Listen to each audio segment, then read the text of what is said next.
थांबा थांबा थांबा मोबाईल अरे आहे आपण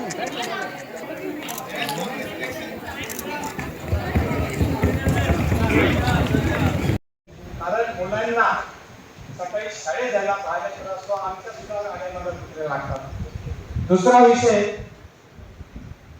या मला निसर्गाच्या संदर्भामध्ये सांगतो.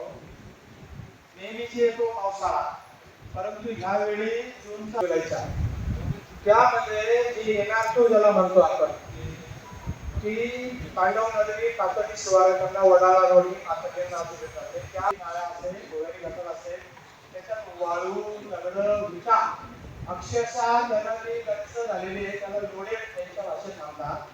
झाली की लोकांनी ओके वगैरे केलेले आहेत. त्याच्या खाली 100 दगडे केलेले आहेत आणि ते दगडामुळे जे काही मोठमोठी संकुल आहे त्या टाळतं. तुम्हाला ती मंडळी त्यांना गेट लावलेले सुद्धा म्हणून जे मोठमोठे संकुल आहे त्याचं जे पार्किंग त्याने दाखवलेलं आहे ज्या पार्किंग मध्ये त्यांना गेट लावले त्याच्यामध्ये पावसाळ्यामध्ये ह्या पावसाच्या वेळेला गुडघ्याच्या पाण्यातून तिथून तासाची उत्पत्ती होते. तुम्ही बघा तुम्ही हॉस्पिटलमध्ये बघितलं महाराष्ट्र महानगरपालिका अधिनियम कलम 75% सदस्य या महिला सदस्य असले पाहिजे.